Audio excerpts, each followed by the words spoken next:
Well, hello friends, Coach Bob with you today, and today we are going to be talking about helping those guys right there. Yeah, helping those guys in cars. I know what you're saying. What do you mean help a guy in a car? Those guys are our enemies. Well, I'm going to tell you, if they're your enemy, then you're doomed, because we are certainly outnumbered. We are definitely outnumbered. So today's theme is going to be, what can we do to help motorists not kill us? You know, so many times we get mad, you know, we watch the videos. I don't know if you guys do. I watch like Dirt Bike Lunatic and Moto Madness and, you know, Fooligan and all these channels that basically have motorcycle accident after motorcycle accident after motorcycle event where people pull out in front of them and they come by and wham, they smash their mirror and all that stuff. All kinds of stupid stuff. And I'm going to tell you that 99% of those things I blame on the motorcycle rider himself. It wasn't the vehicle's fault at all. And that's kind of scary when you look at those numbers, because these are people submitting these videos to show how cool they are when they're actually at fault. It's just nuts to me. It's absolutely nuts to me. But before we get going, you know what I'm going to ask you. Be sure and subscribe to the channel. I would appreciate it. We're trying to get to 10,000 by the end of the year. It's looking pretty bleak, though, I might add. But, you know, I'm going to keep that goal until December 31st at midnight. And then if I have to readjust, I'll readjust then. Who knows? I may not even be at 8,000 by then, but I'm going to keep the goal going anyway. So help me hook a brother up. I appreciate it. All right. So what are some things that we can do to help them not kill us? Some of these are going to be very, very simple to understand. In fact, I would say all of them are simple to understand. And some of them are things that you might even go, well, that just seems kind of silly, Coach. All right. Well, being I'm driving on a straight road here with nothing around, the one thing I can do to help them is I can actually scan my environment. Yes, I said scan my environment. I didn't say look. You know, we look, right? We do that. This will make you dizzy, right? Boom, boom, boom, right? We do that. We look left, we look right, we look left, we look right. That is not scanning, by the way. You know, I'm a retired air traffic controller or air traffic manager at the end, but I had my years sitting in the radar room, sitting at that seat, controlling those airplanes. And one of the things you had to learn was to scan, not to look. Looking is different than scanning. Looking at a radar scope would mean you just look at it, and then you look over here, and then you look over there, and then all of a sudden your caca is going off. That's your conflict alert, saying that these two airplanes are they're gonna meet each other if you don't do something pretty soon. And that's what people who look, that's what they get. And I'm going to tell you, motorcyclists who just look, that's what they get. They get run over. So let me tell you what a scan is on a radar scope, and then we're going to talk about what a scan is on the road and how that applies to you. When you scan on a radar scope, we had a system where you would scan in a circular motion, and then you would scan the inner 10-mile ring when you're a terminal controller around the airport, because there's a lot going on in that 10-mile ring and you don't want to mess up there. You have very little margin of error there. And then you scan that, and then you go out 20 miles, and then you scan all the way around, and you're scanning, you're looking at each aircraft individually. Then you go 30 miles out, 40 miles out, 50 miles out. And what this does, it creates a memory bank of what is going on. There is a picture in your mind of what is actually occurring, not what you think is occurring, but what is actually occurring. You'll pick things up, and you'll see an airplane, all of a sudden he's doing something he shouldn't be doing, and you catch it. And people are like, how did you catch that? You're working 30 airplanes. How did you catch that one? It seemed so benign. It could have ended so catastrophically. I'm going to give you an example. This right here, that's a look. Now, we know I'm going to make a right-hand turn here. We know I'm not worried about looking to the right because I'm going to be in the right-hand lane. However, we do need to look to the right. What if somebody, I know this is a double yellow line, what if someone is irresponsibly passing that guy right there? Now, I just glance out of my eye, I might miss that car.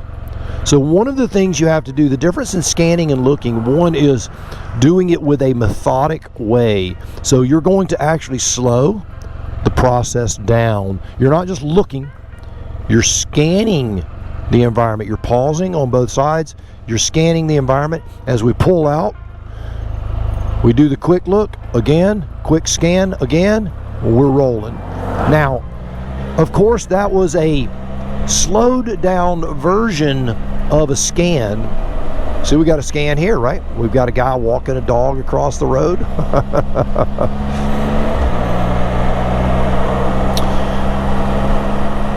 You know, we all have a strong and a weak side as well. We're going to scan better on one side than the other. That's just the way our brains are. So what you have to do is determine where your weak spots are so that you can scan and see that car that may not see you, so you can help your brethren in the vehicles from running over you and killing you. You know, I have made the irresponsible pass, or I've made a pass that wasn't even irresponsible. It was on a road that had no yellow lines, and I go to make my pass, and a guy coming from a driveway turns right, and I'm in the lane facing nose to nose with him because he never looked. He never looked. He looked to his left. He goes, there's no threat to the right because everyone in the right-hand lane is going in the same direction as I am. He was wrong. Now, fortunately, I had time to slam on the brakes and drop in behind the car I was passing. But I can tell you, it didn't do much for my heart, and I guarantee you, he was cleaning his britches out when he saw me coming at him. So, scan. Number one, don't just look. We want you looking all the time, but scanning, slow, methodic scanning of your environment. When you're riding on a straight road, you're constantly scanning your environment, left to right, right to left. Have a system. Have a system. What we normally do is go, and you'll see it. They'll look left, then they'll move your head to the right. Then you look left, and then you move your head to the right. Then you look left, and you move your head to the right. A scan goes in both directions. You're actually cognitively scanning in each direction. So there you go. Number one is scan. All right. Now, number two is very similar to that, but we're going to be at a four-way stop here in just a moment. We're going to talk about what happens. I'm basically within 5 minutes of my house out here. It's been raining, the weather's been horrible, and I'm out riding. And I'm close to home, and I've seen these roads thousands of times. And so your brain literally paints a picture. It fills in gaps, if you will. So you see what you think you're going to see. So you have to really pause and hesitate. So this is a lot like the scan thing, but your vigilance when you're in very familiar areas in particular, your vigilance has to be on a much higher level. I've come to this four-way stop thousands of times, and so what I do 99% of the time, I know I'm going to be the only vehicle here.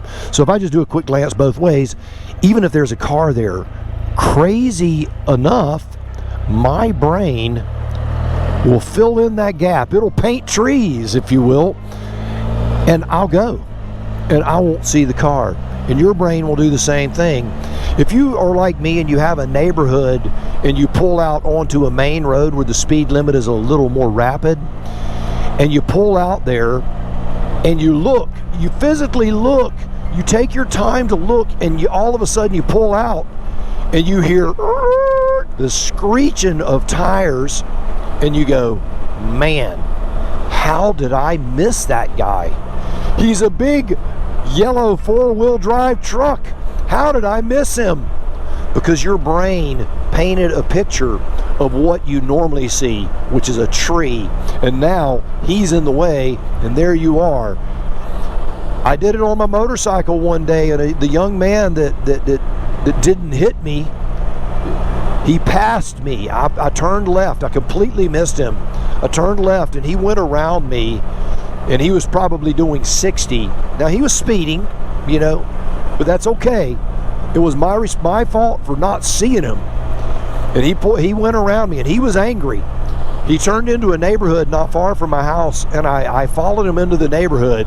Coach Vic tells me that was foolish. He could have pulled out a gun and shot me or whatever, but that wasn't the purpose. I waved him down. I flagged him down. He rolled the window down, and he looked a little confused. He thought I was going to get in his face, and I told him, "Young man, I want to thank you for saving my life. It was because I made a mistake." Now here's another one. You look. Now further back, you could see the car, but you could not see the bicycle in front of the car because he blended in with that environment.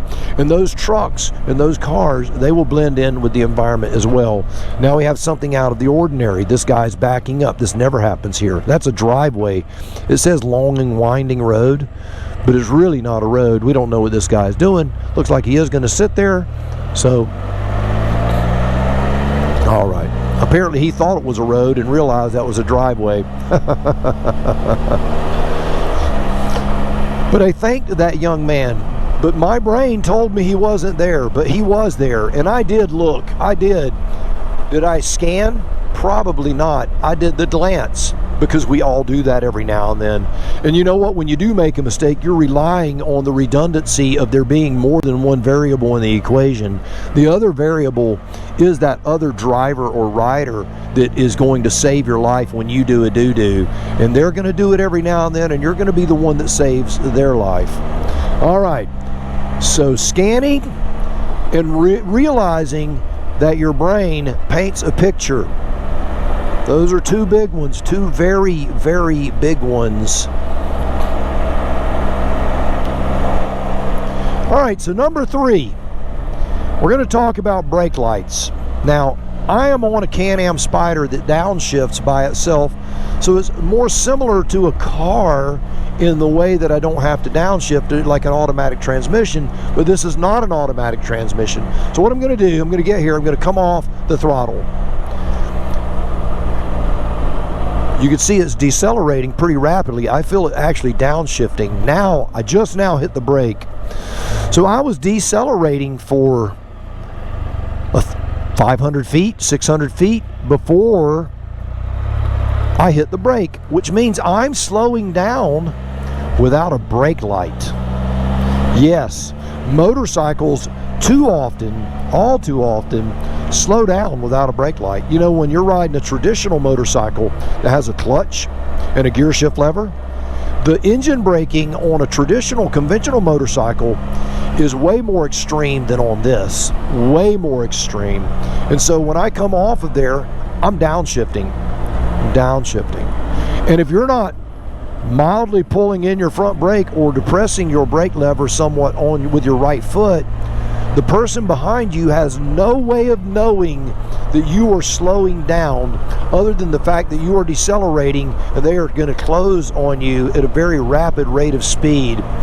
You know how many times have we been the guy pulling the junky trailer with all the crap in the back of it? You know, the guy you hate to be behind because you're worried the lid's going to fly off the rusted washing machine and go through the windshield out of your car and decapitate you. Am I the only one that thinks like that?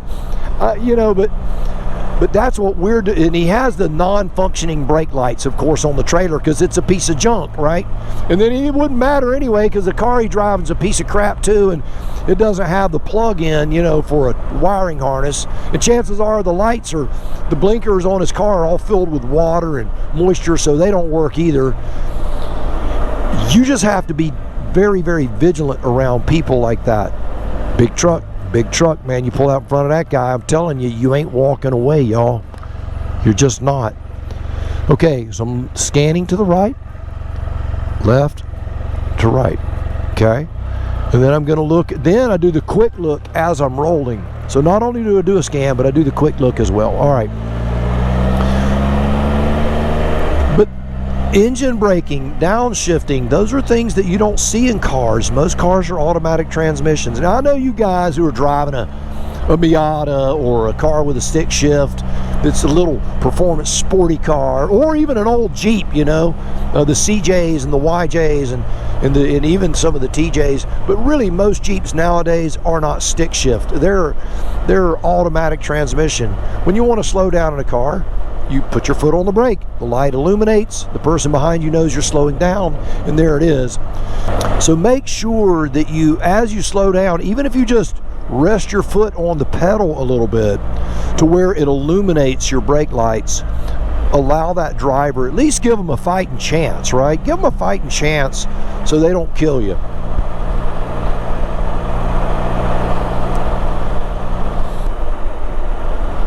So this one I'm going to break up into two categories. You can combine it if you want to, but we're going to do the first one. The perception of speed. You know, all of us have been standing on the side of the road in a diesel truck or an 18-wheeler, a log truck. They pass you at 55 miles an hour, and when they go by you, it is like, wow, they're flying. But they're not flying. They're big. They're big, and so their speed, they look like they're going faster. A smaller machine, when it's coming up on you, when it's approaching you, you really can't tell how fast it's going. And in the history that, and in my history, I've done stupid things where I'm driving too fast and the car doesn't, they can't tell that. They can't tell that I'm doing 80. They don't know. So they pull out, and all of a sudden I'm on the brakes and I'm upset. They cannot, I repeat, they cannot. So I'm looking to the right, scanning left, scanning back to the right, doing the quick look before a roll. There you go. Now I'm doing this in a very slow fashion. You don't have to go that slow, but I'm doing it to prove a point. I'm just doing it to drive the point home, and I think that's something that we need to do, is build practices, build healthy practices. But back to the speed thing, you know, they can't tell how fast you're going. And if you're passing a car at a high rate of speed, when they look in their rear view mirror and they go, oh, he's way back there, I don't have to worry about him. And all of a sudden, you're up on them and they're freaking out. They're just freaking out because they can't tell how fast you're going.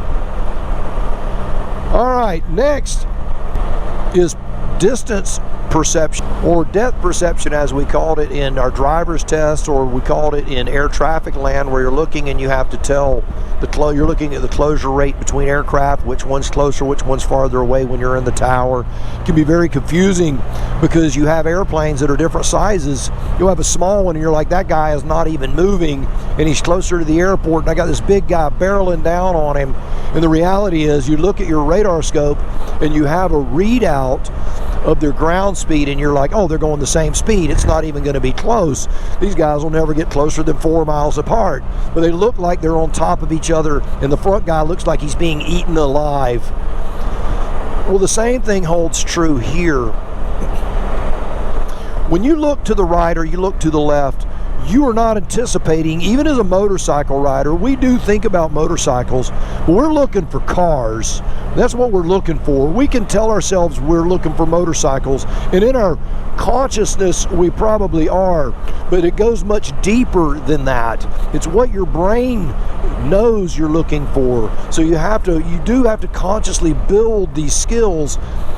Your brain looks at cars thousands of times, and once or twice for a motorcycle it actually sees it. Even though it's scanning for it, your brain is being mapped. The neurons are being mapped to see what it normally sees.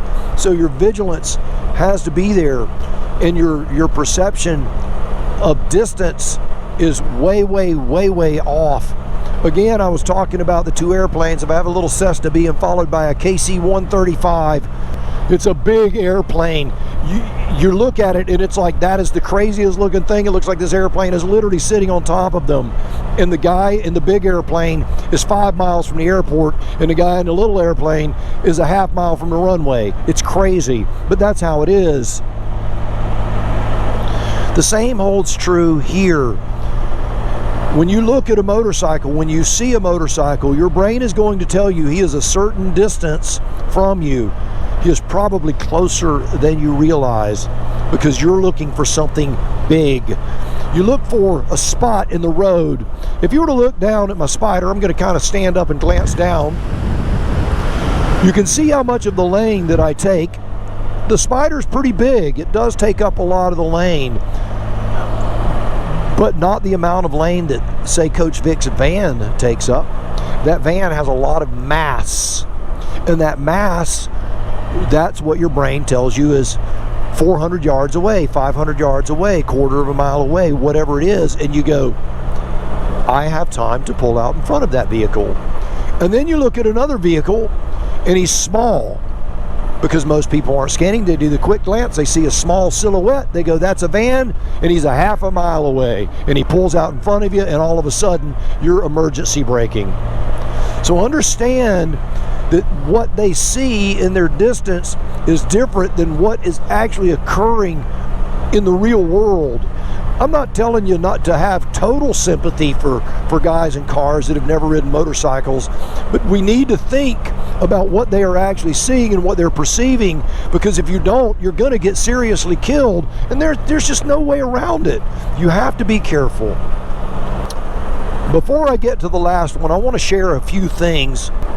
The catalyst behind this video is that I've spoken with 2 people in the last week whose Spyders and or trailers got hit. One was a hit and run, no one was hurt.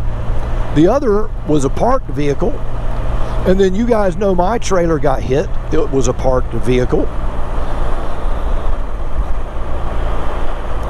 And yet a third person that I know was killed on a motorcycle. So these are things that are on my mind right now as I make this video. And I have people asking me, what can I do? What can I do? What can I do? Here's the last one. By the way, if you have more, please post them down below. Help your fellow riders out. This does not matter whether you're on a 2-wheeler or a 3-wheeler. If folks ask me, Coach, is this a CanAm channel? I would say no, it's a motorcycle channel. I ride the CanAm Spyder, but I also ride a Triumph Speed Trip on a Suzuki SV650X, and I got my sights on another bike. So I'm a motorcycle rider. I love my Spyder, but I love them all. So don't ever misunderstand that these principles that I'm talking about, they apply to all motorcycles. Now you notice I did a quick snap back. My eye picked up the movement of that truck. Now this road, I'm wearing sunglasses and it's a little dark, but my eyes, I have issues with my eyes. But that car was blending in with the shadow down there, and because of that, it's very easy to miss them. Understand that motorcycles do the same thing. They're going to blend in with those shadows. Now, could I have gotten in front of that guy? I could have, but I'm in no hurry. But as I'm doing my scan, if I see something that gets my attention, I immediately go back to it. What's wrong with that picture? What's wrong there?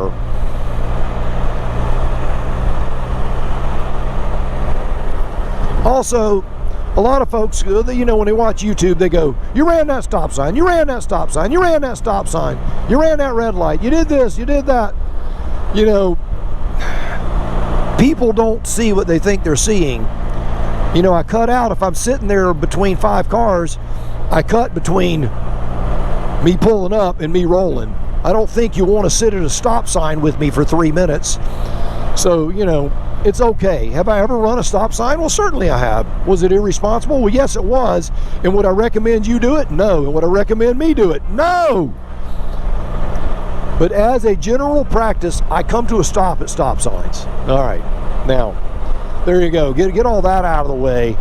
I'm not going to do a lot of that cutting today because it's for the sake of this video. But I can tell you in the future, if you expect me to make you sit through stop signs with me, it ain't going to happen. Very boring content. All right. So last but not least, and if I can, I'm going to drop some examples of this up top here. But a week ago, I was in my truck, and I looked over my right shoulder, I looked at my side mirror, I looked at my rear view mirror, and I moved over into the lane to the right of me. I was on a 4-lane road. As I move over, I glance again, and I see a car that I am pulling over on. It was a small car. It sat down low beside my truck. I have no idea how I missed him. Was he going fast and he closed on me? Is that what happened? Or did I just miss him? I would say that for this discussion, and in all greatest of probabilities, is I just missed him. I just missed him. I didn't see him. And I didn't hit him, thank goodness. You know, I pulled back over into my lane, and he didn't even look up, man. I waved and said, hey, so I gave him the peace sign, you know, hey, sorry, you know, that sort of thing. But he didn't even look up. He was just driving. I don't think he ever saw me coming over. We'd have just hit each other. The reason I bring that up, I'm behind this truck right now.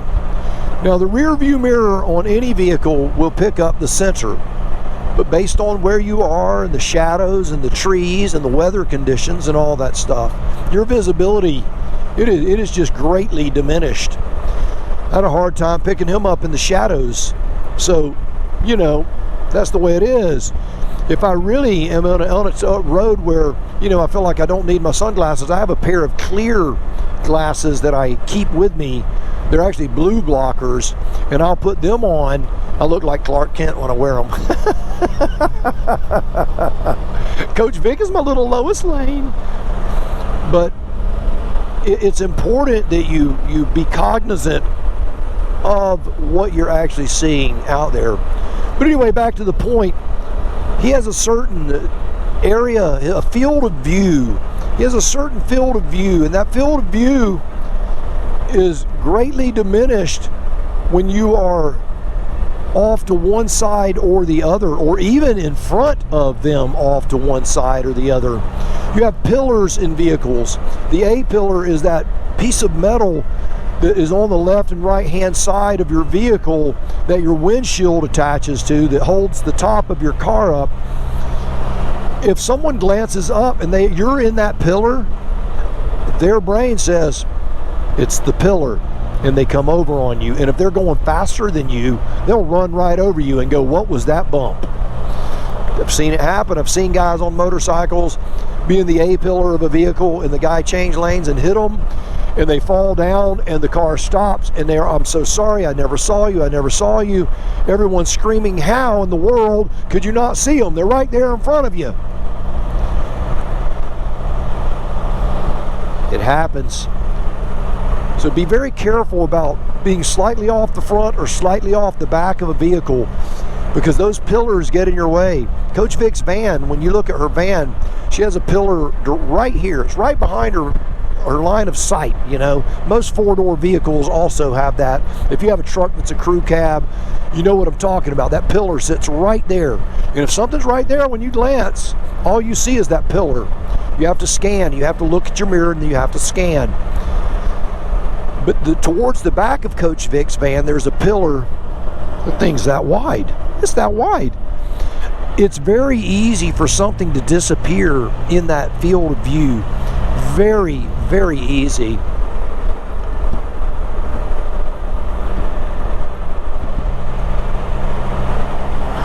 All right. So make sure that when you ride and you drive, that you're cognizant of where you are and whether that driver sees you, or whether they even have the ability to see you, what you may blend in with on an inclement day in the shadows.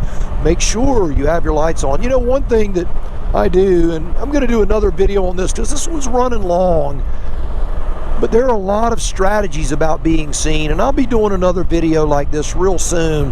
Like I said, I've had a lot of requests for this, and I've got a lot of rider friends who are honestly considering getting out of the riding game altogether. It really breaks my heart, but I understand, and I don't hold it against you. I don't think any less of you, but I understand it. They're tired of being almost killed, and so they're getting out of the motorcycle game. So these are some strategies to help you help those guys in those vehicles. Well, I know you got something out of that. Even if you knew all this stuff, it's always good to get what we call in the agency a refresher course. We're required to take refresher courses on scanning and on rules 2-3 times a year. Those things are very, very important. So here's your little refresher course on how to help them help you stay alive. So subscribe to the channel, give it a thumbs up, all that stuff, and do me one more solid. Go out, buy the motorcycle of your dreams, eat right, take care of yourself, and remember, if you're not having fun, you're doing it wrong. Now you go seize the day and scan, scan, scan. I'll see you on the road real soon.